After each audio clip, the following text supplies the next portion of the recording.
Hello and welcome to the AIM North America AIT Alliance webinar discussion on why the AIT Alliance makes business sense. I am Mike Ellen, the Member Engagement Manager for AIM. Today I'll be joined by Greg Reddick, Stan Skokie, and Bob Fudge. In a moment I will let them speak a little more about their respective backgrounds, but first I'd like to tell you about AIM North America. AIM North America is a trusted worldwide industry association for the automatic identification industry. For more than 15 years, AIM North America has provided unbiased information, educational resources, and standards to providers and users of these technologies. AIM North America membership provides access to an insider's perspective on trends and opportunities, along with a voice in shaping the growth and future of the industry. AIM North America member benefits include education, advocacy, and community, as well as a role in creating industry standards through collaboration. AIM North America is an investment in your future. The AIT Alliance is an AIM North America committee. The group of automatic identification technology suppliers and manufacturers is dedicated to raising awareness about AIT and encouraging the adoption of AIT policies within U.S. government agencies and the U.S. government contractor community.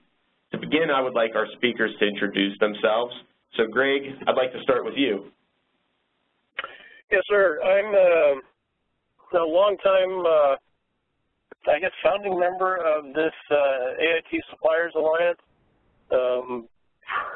and the reason is largely because I was primarily responsible for the development of the item unique identification policy issued in 2003 by the Undersecretary of Defense for Acquisition, Technology, and Logistics.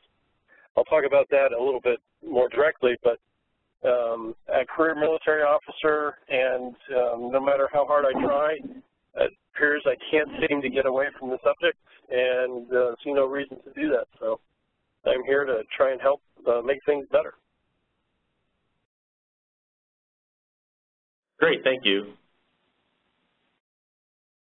Stan, would you like to go next? Sure. Yeah, hi, my name is Stan Skokie, and I'm the CEO of a firm called the Capital Initiatives Group, and we've been representing the AIT Alliance now for many, many years here on Capitol here in Washington, D.C. Prior to starting my firm, which I did about 2 years ago, I worked with another firm that also did work with the AIT Alliance, and then prior to that, used to work on Capitol Hill. I worked both in the House and Senate, worked for the Appropriations Committee, and worked in House leadership. So I've been here in Washington for almost 25 years now. Okay, great. Thank you. And Bob Fudge? Hello, this is Bob Fudge, Vice President for Evanhoe & Associates. Evanhoe is also a founding member of what used to be called the IUID Suppliers Alliance, now the AIT Alliance. We are a small business based in Dayton, Ohio, that focuses on both government and commercial IT work, more specifically around automatic identification technologies like RFID and barcode applications. Like Greg, I'm a retired military officer and just can't seem to get away from trying to do what's right for the Air Force. You just can't get away, can you? Right. All right, thank you guys so much. I appreciate that. Now that we've heard from our speakers, I would like to take a moment and hear from the rest of the attendees on this webinar. If you could please state your name, organization, and what you hope to get from the discussion. And I'm just going to start with Jeannie Duckett here from Avery Dennison.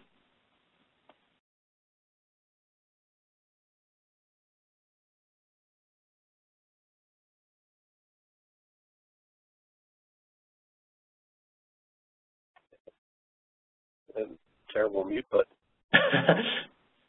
That's okay. We'll move. I'm sorry. No problem. And that was such a beautiful introduction, too. Thank you. I appreciate it. Okay. Anyway, I'm Jeannie Duckett. I work here in printer development for Avery Dennison. And what I hope to get today is some information about how the standards and the government works with promoting standards in government applications. Okay. Thank you, Jeannie. We also have Mary on the line. I think this is Mary Sheridan from OmniID. Hi, yes, this is Mary. I'm in marketing with OmniID, and we do supply RFID tags in government and through the Marine Corps, and I'm just looking at getting a better understanding of standards and what all these lists are, the NSA. Okay, thank you, Mary. I'm sorry, you did cut out a little bit on me, but if you're having any phone issues, you can always use our chat icon. It's at the top right corner of your screen, and if you have any questions or anything, you can just type it into there, and I can ask the members on those questions. We also have Tim Collins on the call as well. He's from A2B Tracking Solutions. Yes, good morning. Can you hear me okay? Yes. Oh, okay, good. Well, I'm just listening in. Obviously, a lot of you know my brother Peter very well, and so I'm getting up to speed on some of the things he hears firsthand.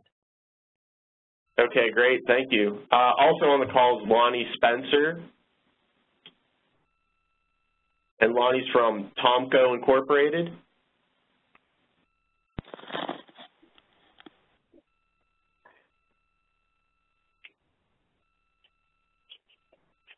I know he's on mute now. He's been chatting with me in the chat room, so I know if he has any questions or anything, he will get those to me. So if we just want to move forward, Greg, would you like to get started? Sure. So part of the reason for the introductions of those that are listening in is to get a better sense of who you are, and as we go along, both Stan, Bob, and I, or all three of us, are more than happy to answer your questions and make sure that the time spent on this webinar is of value to you. Collectively, we have as much experience in this area as anybody that you might talk to, save maybe Peter Collins' father or Tim Collins' father. If you would, Mike, go to my first chart, the AIDC, AIT-related initiatives, and I'll get started there. Yeah. So the real reason for this next few slides is to set the stage on why this committee exists and how it is a little different than just a focus on the technologies of barcoding and RFID. You know, those technologies are always very interesting and cool. You know, you can go to an RFID conference, RFID Journal puts those on all the time. But invariably, the use of those technologies, be they barcodes in any form that they have, RFID, be it active, be it passive, be it the use of contact memory buttons or any other form of automatic identification and data collection or automatic identification technologies, is driven by some kind of policy. I heard the word standards earlier as well. And those policies and those standards have to be put in place at some point. And we have sought through this, through AIM and this subcommittee, to try and influence those policies and the adoption and implementation of them. So this first slide starts out with BLUF, and that's an Army acronym I learned many years ago in Afghanistan, bottom line up front. The bottom line is there are lots of initiatives across the federal government, and you see logos there, and even one from India, where some form of AIT is involved in a policy for tracking and tracing, unique identification, asset management, some issue of data collection. So recognizing that and knowing that technology isn't an answer by itself, it's really often about policy, procedures, and process. It's important, I think, to understand that there's an imperative to think broadly about how customers can support those initiatives and help the users understand how the software can be made to help reach their goals, how the services and the hardware all interact, and engage as AIM members to help bring about a better use of taxpayer dollars. So with that, I'll go to the next page, Mike. Okay. And I would tell you, it's not my intent to go through each of the next following slides in great detail, but rather to talk about them at a high level and just point out that if you think that data collection is isolated to one little area, it's not. There are lots of data collection policies. So the DoD's Item Unique Identification Policy, I gave that policy to Secretary Mike Wynn in June of 2003. It's been revised repeatedly over the years, most recently in September of 2015. It is addressed as a policy in 2 DoD directives, 11 instructions, 6 publications, 2 military standards, various memorandum, and the supplement to the Federal Acquisition Regulation. It is a data collection policy. It is not a policy on the use of a 2D barcode. It happens to require the use of the 2D barcode, but it is a policy about data collection. The benefits and who it applies to are there for you to read, but largely it was put in place for the DoD to better get its grip on its management of assets across the entire department and ultimately comply with the Chief Financial Officers Act that required reporting back on the value of all the assets held by the agency. It's been slow in coming. That policy was released in 2003. This is 2016, near 2017, and in adoption and implementation has been lackluster at best. I think all of my peers there would agree. What we have sought to do is push that adoption and implementation up on Capitol Hill, twist DoD's arm, and as a result, it is a better effort for all members of AIM because that rising tide floats all boats. So if you go to the next one, this is the next slide, the EPA's eManifest system. This is another example in another federal agency of a data collection initiative to track hazardous waste shipment. The hazardous waste we don't want ending up in places it's not supposed to be. And so the EPA created the eManifest system to track movement from the site that waste was generated to a treatment, storage, and or disposal location. The AIT requirement issued in 2013 with a request for information didn't specifically call out a form of AIT, barcodes or RFID tags, but if you read what they were looking for in that request for information, it's very plain that it could be envisioned as being a better process with it for the sheer benefit of what AIDC or AIT technology provides. That you don't have fat fingers keying in information into a keyboard or somebody writing something down that somebody else can't read later. And so the EPA's eManifest system is another one of those policy initiatives. It's not a technology initiative, policy initiative that could, in fact, be much better with the use of AIT. Mike, if you go to the next slide, the National Instant Criminal Background Check System, NICS, is used by federal firearms licensees to determine the eligibility of those that are wanting to buy firearms and or solicits. It is a data collection policy and uses, in this case, a unique number, much like DoD's unique identification policy that's assigned to each inquiry.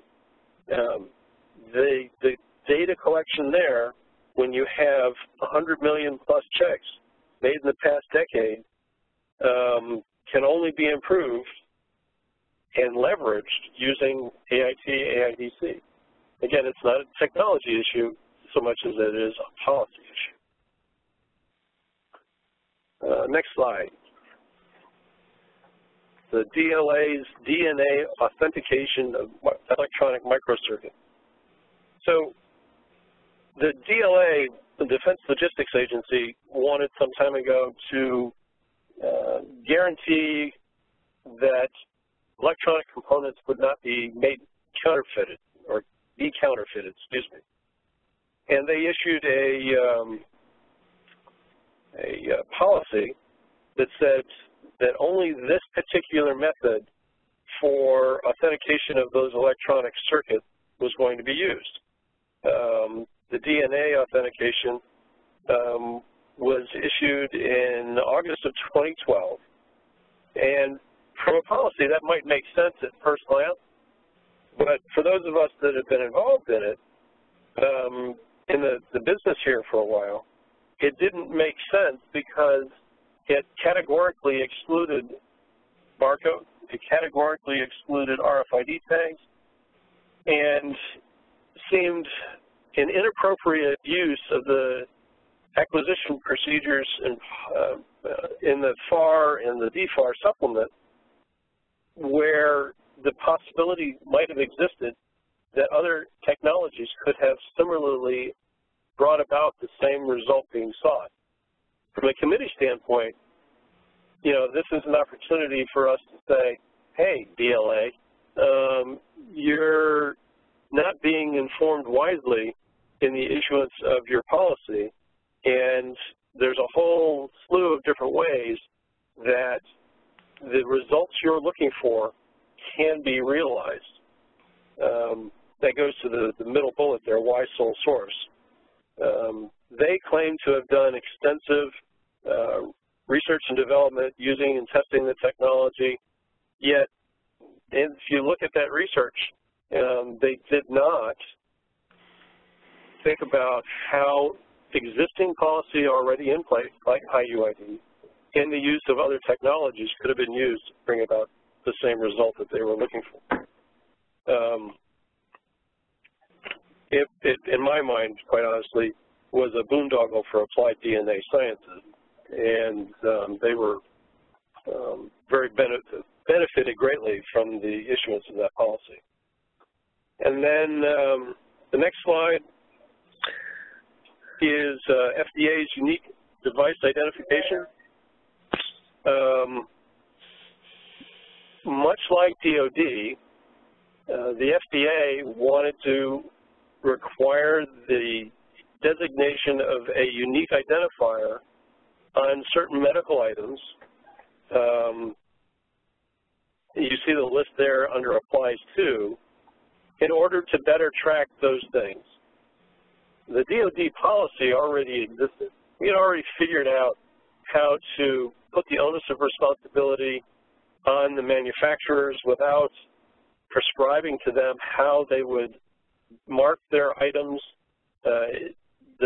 We can get into the technical aspects of how somebody might serialize within a part number, how they issued their serial numbers, but the DoD didn't think that that made a lot of sense to tell industry how to do its business. Instead, the item unique identification policy set forth the standard that was to be expected in the performance and the marking of their items that came to the DoD inventory.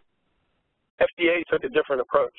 Despite a number of people in the department talking to the folks in FDA, they decided they were going to do something very different. And that is reflected in that policy. Two things to take away here is, one, there is a data collection policy in place. Two, it isn't necessarily in concert with existing data collection policies elsewhere in the federal government. And AIM, as a trade association, can have an impact on how that works. And then lastly, I'll get to the conclusion slide.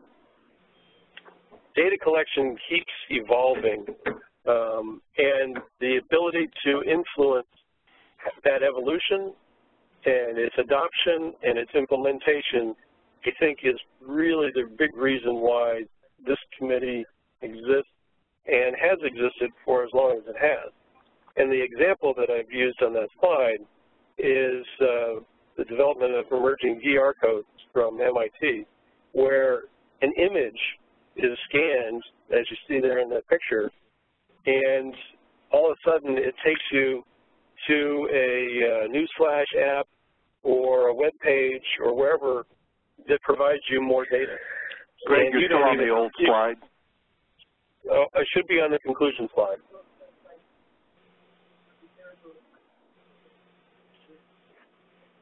So, you know, you don't even see a barcode on that Boston Globe front page there, yet the scan by the smartphone reveals a hidden image that takes you to the data that you want, or the data that's there. So the imperative, again, is to think broadly about supporting customers with hardware, software, and services, and engaging as AIM members to help bring about the better use and implementation of these technologies in the federal government that is then, you know, better for taxpayers and better for the member companies within AIM. So that was kind of my introduction for Stan and Bob then.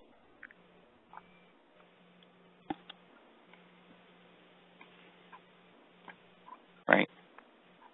Okay, thank you, Greg, for that. Now, we did have a question. I know there's a question and answer session at the very end, but maybe we could just tackle this one right now. Sure. The question is, why was the healthcare initiative more successful? Why was that? That's a really good question. I would tell you that there's probably a couple of answers to that. The onus of responsibility initially for item unique identification was for legacy items, and then, new items. And the only way new items get marked is when that requirement is included in a contract. So a contractor is not going to do anything unless the contract they have says do X. They're not going to do X if that's not in their contract. And so we found early on that program offices and those offices where contracts were being let weren't including the IUID requirement, and as a result, contractors delivering parts and equipment and items to the government, to DOD, weren't marking it. How do you get them to do that? That's how. The implementation was resisted for reasons that we can go on and on and on talking about. But I think the big reason was the lack of inclusion as a contract requirement for those goods and items that were being delivered to the government. Bob, you might want to add, but I think if I was to pick one, that was probably the biggest reason.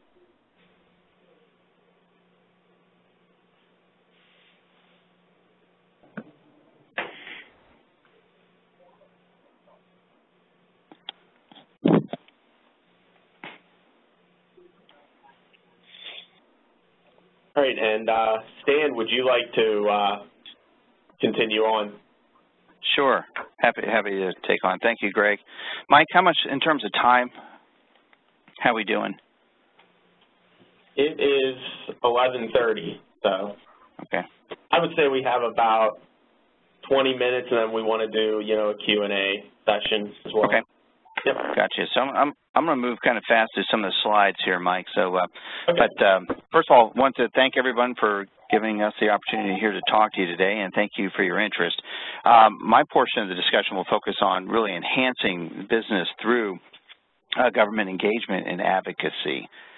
And so if you go to that next slide, typically when we talk about this, there's a lot of questions that I get typically about engagement. What is government engagement? Number two, really, what are the benefits of government engagement? Both from a committee perspective, like an AIT Alliance perspective, but also from an individual member perspective. We get that constantly through there. And there are benefits to both, to being engaged, and I'll talk a little bit about that.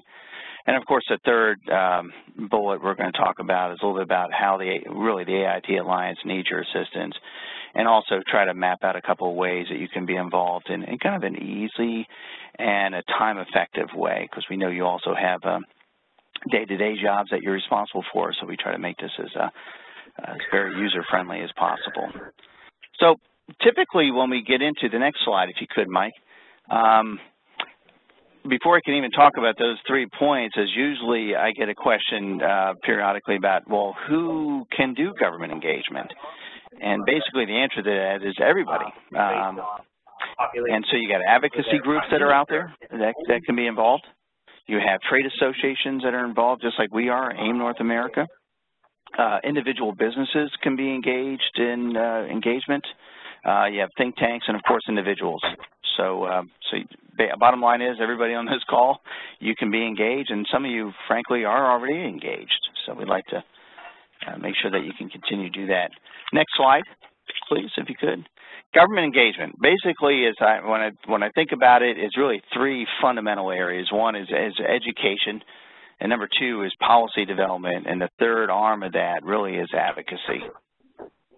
And let me go through the next slide. Let's talk a little bit about education. Education, I tell you, I feel like majority of our time, and Greg and Bob, you guys could probably echo this, a lot of our members spend a significant amount of time educating our members about whether it be IUID, AIT, and some of the technology issues, as well as some of the policy things that are happening with regard to, say, the administrative branch of government, the Department of Defense. And so some folks in Congress don't necessarily are up to speed on all that stuff, so we spend a lot of time educating. We typically will target our audience to the federal government, so we do work closely with the legislative branch, members of Congress in particular, committees, staff. We also work with the executive branch, everything from the assistant secretaries to contract officers. And we also do a number of creative ways to educate members. They could be in forums, trade shows, workshops, technology demonstrations, and of course we do a lot of visits both on Capitol Hill as well as having members of Congress and staff visit individual company members. In fact, that photo at the bottom of the slide there is actually one of our forums we did last year with the Department of Defense focusing on IUID. And next slide, Mike. So in addition to education, then we come up with policy development. So we actually sit down as a group and we spend a significant amount of time proposing, outlining what the challenges are of the problem, but then proposing policy solutions and initiatives to help fix those challenges or their shortcomings. And in our case with IUID, it's implementation. There's been some hiccups with implementation that have had a significant impact on the adoption of the policy throughout the various quarters of the Department of Defense, as well as with the contract community. We spend a lot of time of consulting with individual parties about the solutions, and so everyone really has a say in developing those particular policy initiatives. And, of course, we develop policy papers and we write legislation. We've written bills that have actually been enacted by Congress. I'll go through that a little bit later. Report language, you name it. So significant amount of time of our AIT Alliance, we focus on that policy side. Next slide, please. And, of course, the advocacy part is we take that product, basically that policy and some of those initiatives, and we go through and actually work closely with our key decision makers. In that, we the education is nonstop. We expand our network of supporters, and so that's something we spend a significant amount of time is building relationships, both with the executive branch as well as on Capitol Hill with staff and with members of Congress. And of course, tracking legislation and policy. So in addition to being very proactive, we also then monitor our initiatives that we're putting forward, as well as tracking other initiatives that may be going on that we might be able to piggyback, or things that we may have to fight and battle. And of course, ensuring compliance. That's also, I always put that bullet on there because a lot of folks will think that once a bill is passed or enacted, that the game is over. In fact, in many respects, things are just getting started at that point. And IUID would be a great case study because, as Greg mentioned, the policy has been in place for going on over 13 years now. So we're still trying to get compliance and certainly adoption of that policy throughout the different quarters of Department of Defense. Next slide, please.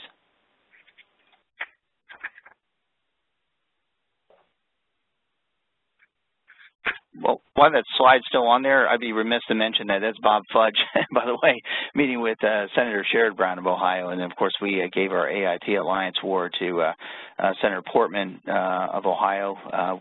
Previous year, we gave it to Senator Whitehouse of Rhode Island, and of course this year we gave it to Congressman Larson of Washington State, and of course very bipartisan, so Democrat, Republicans, we work across the aisle. Let me talk just briefly about the AIT Alliance objectives. This year and in previous years, we really spent a very focused effort to really educate members of Congress and the administration about AIT and AIDC, IUID, and now we've actually added IoT, Internet of Things. We're really trying to focus on really the adoption of IUID, as I mentioned, as well as other AIT and AIDC type of initiatives and policies and technologies. We also work pretty closely to promote legislation and various policy initiatives, and I'm going to walk through that a little bit here. And, of course, we work with various congressional caucuses as well as the Department of Commerce on IoT and some other things. In fact, this year we've seen that grow pretty significantly. In fact, we did a pretty exciting briefing with the IoT caucus in the House where basically the panel was all our members, which was pretty exciting and gave each one of those member companies an opportunity to really talk not only about IoT but specifically about their experience in that sphere with members of Congress and their staff. Next slide, please.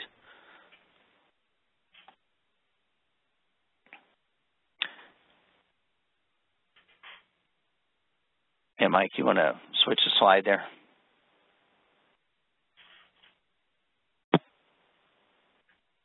Well, Mike is hitting the slide change button here. We on education stuff. One of the strengths of our alliance and what we could even grow even further with your participation is our reach within Congress, and so we have a lot of folks with different geographical connections, which has been just fantastic. So everywhere from Washington to Ohio, Georgia, Pennsylvania, Rhode Island. And so those particular delegations have very prominent leadership positions within the Armed Services Committee and the Appropriations Committees in the Congress, which have been very, very, very important to us in our policy initiatives and really a key to our success in getting a lot of our legislation adopted. And also from a member perspective, I think this is really important. I think, Bob, you're going to talk about this a little bit more detail, but it allows the individual companies to build that strong relationship with the members, and as well from a marketing perspective and other things from just a purely company-oriented perspective, it allows you to really take some opportunities to grow your business and expand your networks pretty significantly. We've held symposia on Capitol Hill as well as with the Department of Defense, which have, again, been great media opportunities, not only for the AIT Alliance, but all our member participants. So we have a lot of our companies that have been very active in social media and various other activities to get their message out. We as an alliance have been doing more of that, frankly. We've been getting, we have Twitter feeds and different things to really get that opportunity out there. And from a branding perspective, it's been really helpful to a lot of our folks. we work with a lot of the thought leaders on Capitol Hill, and that includes not only decision makers, but then we have the GAO. We also work with our folks in the Congressional Budget Office and some other folks, and there's been a lot of reports and detailed information coming out to really, that can also be used by a lot of our members to really help expand business opportunities. And which slide would you like me to be on? 20. Oh, I think it's 20. It should be AIT Alliance Policy Development. Okay. Yep, you're on. You're good. Yep. So this year, in the last several years, we've actually developed, I talked about the legislation. We've actually written legislation, and that was included in both the Defense Authorization Bill, that's an annual measure that oversees the defense spending, which has been pretty significant. And we've also had language included in the defense appropriation bills that have really directed the Department of Defense to do various things, which have been really, really helpful. You can go to the next slide, which should be, we're going to talk a little bit about specific ways that you can help the Alliance. Well, one of the things, obviously, trying to influence government is a massive endeavor. That's an understatement. It's, you know, we have a lot of members of Congress, 535 members, various committees. We focus primarily on the defense area, but now working with IoT, it crosses all different committees in Congress. And Greg alluded to some of the other areas that we're starting to look at, whether it be the Department of Justice or whether it be the FDA or with the health committees. It's pretty significant there. The AIT Alliance was really exciting because we have significant reach into those committees, which has been great. So again, getting your participation expands that reach even greater. So it's as a collective body that really can make a huge impact in terms of getting our message out as well as getting our brand out and getting folks more aware about not only the technologies but the various policies we're trying to advocate on. And the next slide, we're going to talk a little bit about the benefits of the advocacy. I think really first and foremost, our members, and Greg and Bob will probably echo this, and maybe some of our other members that are on the call, is really our civic duty. A lot of our folks are part of this group or founded this group because they did it because they think this is really the right thing to do. Congress and government, it's a real benefit for the adoption of the item of unique identification policy. It not only saves lives in the field, but we're saving a significant amount of taxpayer dollars and really promoting greater efficiencies across the defense that is really a benefit to everybody. So that's first and foremost why we're involved. I think all the companies, when you sit there and you look at why you want to be engaged, you look at not only the good of the industry, but you also look at, you know, how is my company going to benefit from this? And in addition to doing your civic duty, it's also raising the profile of the company. And you'll see in this picture there, that was our IoT forum. That was a small forum that we did. That was, again, all these opportunities to get your company name, your brand, your individual expertise out there in the field is huge.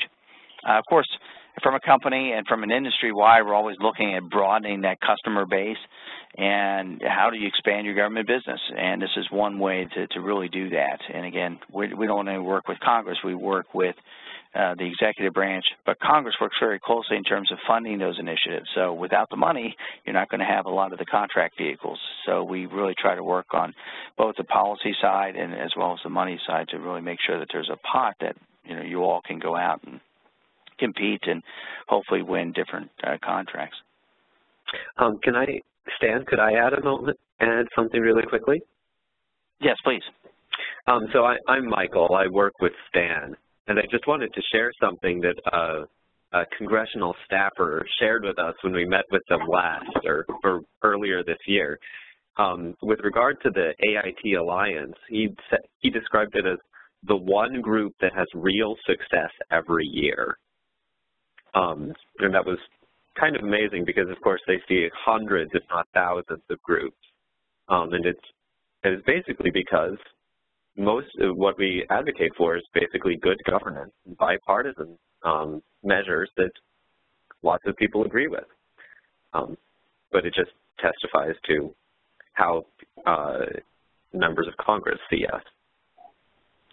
Yeah, that's a great point, and it's really because of the members. I mean, the members of the AIT Alliance that are coming up and advocating and developing these relationships, but putting forward great policies that kind of piggyback on that education effort, raising the awareness of a challenge or a shortcoming in a policy as well as a benefit of a technology. And you're right, every year we get consistency going back and, presenting that type of information, the data, the info has just been superb. And the staff, you're right, across the aisle, whether it be committee staff or other staff or the members themselves have just really valued that. And as a result, been able to get things done, which has been good.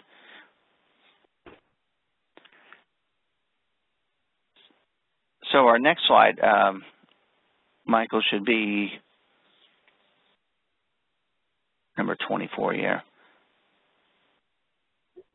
So one of the things I talked a little bit about that collaboration. So as a group, we get together and we have at least calls once a month. We also have small working groups that allow each of us to share this collaboration with regard to subject matter expertise. A lot of technical knowledge is shared in terms of gaining information. So all of us are sharing it, but also some of us are receiving it. We're developing policy proposals.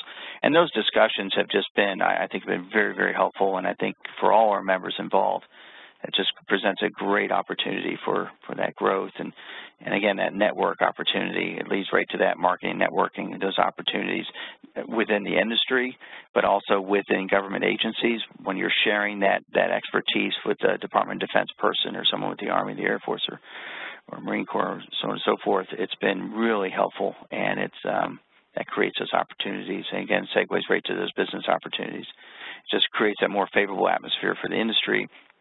And again, at the bottom line, it's looking for those business opportunities. How can you continue to grow what you have or look for those new opportunities?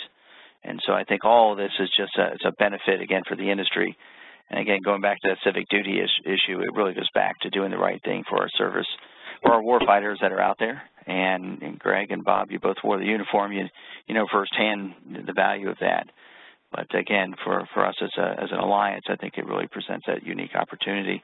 And again, one of the things we try to do, as I alluded to, is try to make this simple as possible. And so a lot of times what we do is if you can come out to DC, great. If you cannot, if you're able to send an email that we prepare for you, that you might be able to just tweak here and there and personalize, we make that as user-friendly as possible. We also try to get the members and the staff to go see you where you live and where you operate.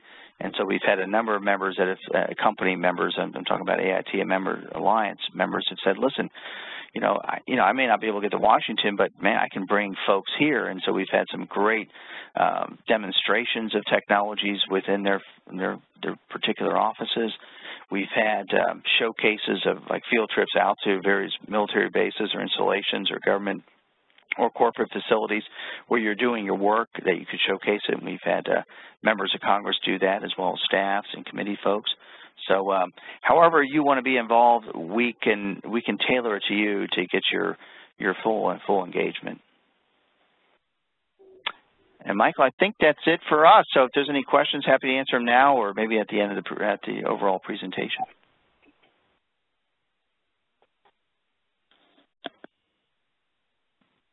All right, thank you, Stan. Appreciate it.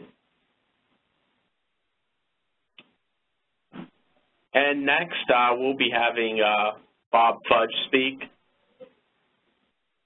Hi, this is Bob Fudge. I apologize, Bob. I'm going to go through Gary Moe's slides real quick. Just he wasn't able to make today's meeting, so. Yeah. So you saw some of Gary's slides. He's out in Washington State. And he would have said many of the same things that I will say from a company perspective of why do we participate in the AIT Alliance and as members of AIM.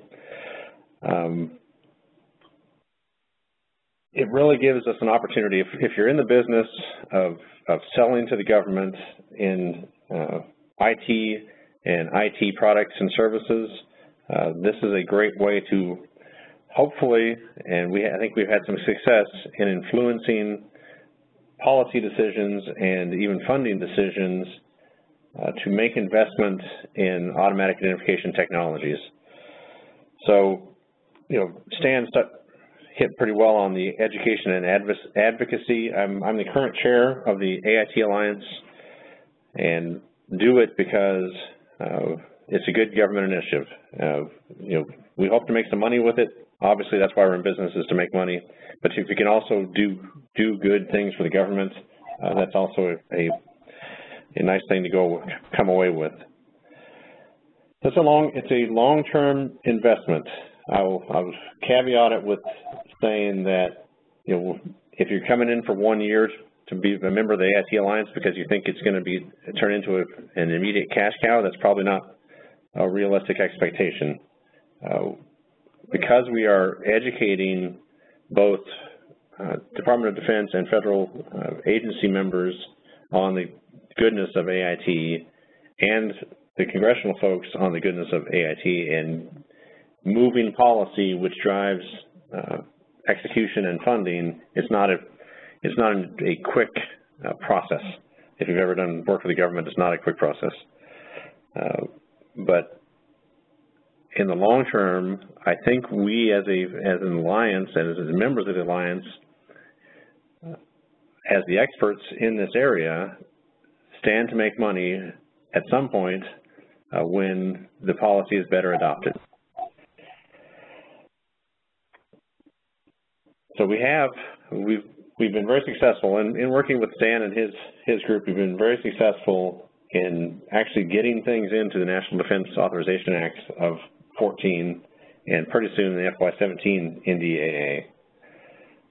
You changed slides on me, Mike, but that's okay. We're good. One of the things that's led to from us is that we are working very closely with our congressmen and senators, both in Ohio, and since we have offices in Georgia and Alabama, it gives us a way to get into those offices, and they're interested in talking to us, one, because we have employees in the state, and two, because we're presenting bipartisan ideas that result in good government decisions. Okay, well, I appreciate everyone for joining us today. I hope it was a very informative webinar that we had here. Once again, our contact information is up on the screen. Please contact us if you have any questions or like to join the AIT Alliance. I hope you have a great rest of the day, everyone. Take care, everyone. Thank you. Thank you, Michael. Thank you.